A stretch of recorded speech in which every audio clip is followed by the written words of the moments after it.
প্রথম প্রশ্ন আছে ইউরোপের ইতিহাসে 1453 গুরুত্ব, অর্থাৎ এই সালটা কেন গুরুত্বপূর্ণ। ইউরোপের ইতিহাসে 1453 সালটি অত্যন্ত গুরুত্বপূর্ণ, যা একটি যুগের সমাপ্তি এবং নতুন যুগের সূচনাকে চিহ্নিত করে। এই বছর দুটি প্রধান ঘটনা ঘটেছিল, যা মধ্যযুগ থেকে আধুনিক যুগের উত্তরণের ক্ষেত্রে অনুঘটকের কাজ করেছিল। প্রথম এবং সবচেয়ে গুরুত্বপূর্ণ ছিল 1453 সালের 29শে মে অটোমান তুর্কিদের দ্বারা কনস্টান্টিনোপলের পতন ঘটে। এই শহরটি ছিল পূর্ব রোমান সাম্রাজ্য বা বাইজেন্টাইন সাম্রাজ্য বা দ্বিতীয় রোমের রাজধানী এবং প্রায় 1000 বছর ধরে খ্রিস্টান ইউরোপের অন্যতম প্রধান কেন্দ্র। কনস্টান্টিনোপলের পতনের পর বাইজেন্টাইন সাম্রাজ্যের চূড়ান্ত অবসান ঘটে, যা মধ্যযুগের সমাপ্তির প্রতীক হিসাবে বিবেচিত হয়। এর তাৎক্ষণিক ফলাফল ছিল সুদূরপ্রসারী। বহু বাইজেন্টাইন পণ্ডিত তাদের অমূল্য গ্রিক ও রোমান পাণ্ডুলিপি নিয়ে পশ্চিম ইউরোপের বিভিন্ন শহরে, বিশেষত ইতালিতে আশ্রয় নেয়। আর এই পণ্ডিতদের আগমন ক্লাসিক শিক্ষা এবং মানবতাবাদের প্রসারে গতি আনে, যা রেনেসাঁসের জন্ম এবং বিকাশে এক প্রধান ভূমিকা পালন করে। অন্যদিকে অটোমানরা ভূমধ্যসাগরের গুরুত্বপূর্ণ বাণিজ্য পথগুলির ওপর নিয়ন্ত্রণ প্রতিষ্ঠা করায় ইউরোপীয় শক্তিগুলি নতুন সামুদ্রিক পথ অনুসন্ধানে বাধ্য হয়, যা ভৌগোলিক আবিষ্কারের যুগ শুরু করতে সাহায্য করে। এই অবরোধে তুর্কিদের বিশাল কামান ব্যবহারের সাফল্য দেখায় যে পুরনো মধ্যযুগীয় সামরিক কৌশল এখন অচল, যা ইউরোপীয় সামরিক প্রযুক্তিতে বিপ্লব আনতে উৎসাহিত করে। দ্বিতীয়ত, একই বছর 1453 সালে 17 জুলাই কস্টিনের যুদ্ধ, দেখো এখানে ব্যাটেল অফ কনস্টিনের যুদ্ধে ফরাসিরা ইংরেজদের পরাজিত করে। এটি ছিল দীর্ঘ শতবর্ষব্যাপী যুদ্ধের চূড়ান্ত যুদ্ধ, যেখানে ইংল্যান্ড ফ্রান্স থেকে তাদের সমস্ত মহাদেশীয় সম্পত্তি হারায়। এই যুদ্ধের সমাপ্তি ফ্রান্স ও ইংল্যান্ডের জাতীয়তাবাদের ধারণাকে দৃঢ় করে এবং উভয় দেশের শক্তিশালী কেন্দ্রীয় রাজতন্ত্রের উত্থানের পথ প্রশস্ত করে, যা আধুনিক জাতীয় রাষ্ট্রের ধারণাকে স্পুষ্ট করে। অতএব 1453 সাল কনস্টান্টিনোপলের পতন, রেনেসাঁসের বিস্তার, ভৌগোলিক আবিষ্কারের প্রয়োজনীয়তার সৃষ্টি এবং জাতীয় রাষ্ট্রের উত্থান নিশ্চিত করার মাধ্যমে ইউরোপের ইতিহাসে আমূল পরিবর্তন করে, মধ্যযুগের সমাপ্তি ঘোষণা করে এবং আধুনিক যুগের ভিত্তি স্থাপন করে।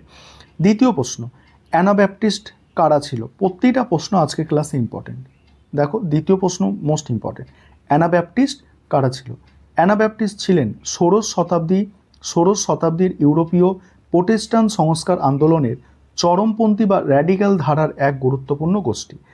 আর একটা বিষয় এখানে বলি যে তোমাদের জন্য অনলাইন কোচিং ক্লাস চলছে। তোমরা যদি কেউ পেড ব্যাচে অ্যাডমিশন নিতে ইচ্ছুক থাকো বা কেউ স্টাডি মেটেরিয়াল পারচেস করতে চাও, তাই নিচে দেওয়া নম্বরে যোগাযোগ করে স্টাডি মেটেরিয়াল পারচেস করতে পারো বা পেড ব্যাচে অ্যাডমিশন নিতে পারো। অ্যানাব্যাপটিস্ট শব্দটি গ্রিক ভাষা থেকে এসেছে, যার আক্ষরিক অর্থ হলো পুনরায় বাপতিস্ম দাতা। এই নামটি তাদের মূল ধর্মীয় বিশ্বাসকে প্রতিফলিত করে। অ্যানাব্যাপটিস্টরা মনে করে যে বাপতিস্ম একটি ঐচ্ছিক, সচেতন এবং ব্যক্তিগত বিশ্বাসের ফল হওয়া উচিত। এই বাপতিস্ম যেটা আছে এটা মানে কি, এটা একটা ধর্ম বা একটা বিশ্বাসকে গ্রহণ করা, সেইটাকেই বলা হচ্ছে ওই বাপতিস্ম, যেখানে প্রাপ্তবয়স্ক বা পরিণত ব্যক্তিরাই কেবল এই বাপতিস্ম নিতে পারে। দেখছো, বাপতিস্ম নিতে পারে। ফলস্বরূপ তারা শিশুদের বাপতিস্মকে বাতিল করে দিত এবং যারা শৈশবে বাপতিস্ম নিয়েছিল তাদের নতুন করে বাপতিস্ম দিত, যে কারণে ক্যাথলিক ও মূলধারার প্রতিষ্ঠানরা তাদের এই নামে অভিহিত করে। এবার দেখো, এই আন্দোলনের সূচনা হয়েছিল 1525 খ্রিস্টাব্দে সুইজারল্যান্ডের জুরিক শহরে উলরিক জুইংলির সংস্কারবাদী গোষ্ঠীর মধ্যে। তারপরে কি বলা হচ্ছে দেখো, কন্ডার গেবেল এবং ফেলিক্স মানচ এর মতো ব্যক্তিরা বাইবেলের কঠোর আক্ষরিক ব্যাখ্যা অনুসরণ করে চার্চ ও রাষ্ট্র থেকে সম্পূর্ণরূপে বিচ্ছিন্ন হওয়ার দাবি জানায়। ধর্মীয় বিশ্বাসের পাশাপাশি অ্যানাবেপ্টিস্টদের কিছু বিপ্লবী সামাজিক ও রাজনৈতিক ধারণা ছিল, তা ছিল মূলত শান্তিবাদী। তাই তারা সামরিক পরিষেবা বা কোনো যুদ্ধকে প্রত্যাখ্যান করত। তারা রাষ্ট্রীয় চার্চের বিরোধিতা করত এবং চার্চ ও রাষ্ট্রের কঠোর পৃথকীকরণে বিশ্বাসী ছিল। তারা আদালতে শপথ নেওয়া বা পাথির্ব রাজনৈতিক পদে থাকা থেকে বিরত থাকত, যা তৎকালীন রাজতান্ত্রিক সমাজে তাদের একঘরে করে তুলেছিল। বেশিরভাগ গোষ্ঠী সাম্প্রদায়িক জীবনযাত্রা এবং সম্পদের অংশীদারিত্বের ধারণাকে সমর্থন করত। তাদের র্যাডিক্যাল অবস্থানের কারণে ক্যাথলিক এবং মূলধারার প্রোটেস্ট্যান্ট উভয় কর্তৃপক্ষ অ্যানাবেপ্টিস্টদের বিপজ্জনক বিপ্লবী হিসাবে চিহ্নিত করে এবং তাদের বিরুদ্ধে ব্যাপক দমনপীড়ন শুরু করে। 1534 সালে জার্মানির মনস্টার শহরে অ্যানাবেপ্টিস্টদের দ্বারা একটি ধর্মতান্ত্রিক শাসন প্রতিষ্ঠার প্রচেষ্টা হওয়ার পর এই নির্যাতন আরও মারাত্মক রূপ নেয়। এই আন্দোলন থেকেই পরবর্তীকালে মেনো সাইমন্সের অনুসারী মেনোনাইট এবং আমিস এর মতো শান্তিপূর্ণ সম্প্রদায়গুলির উদ্ভব হয়, যা আজও তাদের মূল বিশ্বাস ও জীবনযাত্রা বজায় রেখেছে। পরের প্রশ্ন আছে ওয়েস্টফেলিয়ার শান্তি চুক্তির গুরুত্ব কী ছিল? ওয়েস্টফেলিয়ার শান্তি চুক্তি 1648 খ্রিস্টাব্দে স্বাক্ষরিত হয়, যা ইউরোপের ইতিহাসে এক যুগান্তকারী ঘটনা। 30 বছরব্যাপী যুদ্ধ 30 ইয়ার্স ওয়ার এবং 80 বছরব্যাপী যুদ্ধের অবসানে এই চুক্তি স্বাক্ষরিত হয়েছিল। এই চুক্তি শুধুমাত্র যুদ্ধবিরতিই ছিল না, বরং আধুনিক আন্তর্জাতিক সম্পর্কের ভিত্তি স্থাপন করেছিল। কি বলা হচ্ছে দেখো, প্রথমত এই চুক্তির মাধ্যমে সার্বভৌম রাষ্ট্রের ধারণার জন্ম হয়। এটি স্বীকৃতি দেয় যে একটি রাষ্ট্রের অভ্যন্তরীণ বিষয়ে অন্য কোনো রাষ্ট্রের হস্তক্ষেপ করার অধিকার নেই। প্রতিটি রাষ্ট্র তার নিজের সীমার মধ্যে সর্বোচ্চ ক্ষমতা ভোগ করবে, যা ওয়েস্টফেলীয় সার্বভৌমত্ব নামে পরিচিত।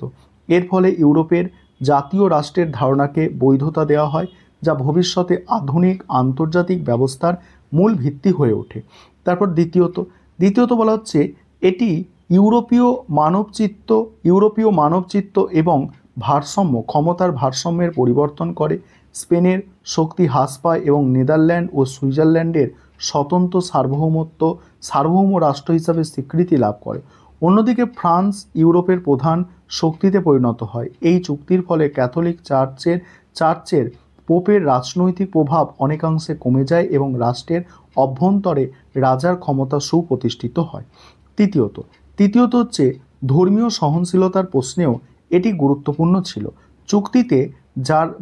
চুক্তিতে যার রাজ্য তার ধর্ম নীতি বজায় রাখা হয় এবং ক্যালভিনিজমকে লুথারিজম এবং ক্যাথলিক ধর্মের পাশাপাশি বৈধ ধর্ম হিসাবে স্বীকৃতি দেওয়া হয়।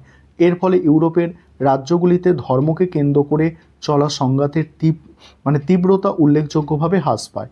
সুতরাং ওয়েস্টফেলিয়ার শান্তি চুক্তি ইউরোপের সার্বভৌম রাষ্ট্রের ধারণার প্রতিষ্ঠা, জাতীয় রাষ্ট্রের উত্থানকে ত্বরান্বিত করে এবং আন্তর্জাতিক ক্ষেত্রে রাষ্ট্রের প্রাধান্যকে নিশ্চিত করে আধুনিক আন্তর্জাতিক আইনের ভিত্তি স্থাপন করে। এই ছিল তোমাদের আজকে গুরুত্বপূর্ণ 3টি 5 নম্বরের প্রশ্নের উত্তর।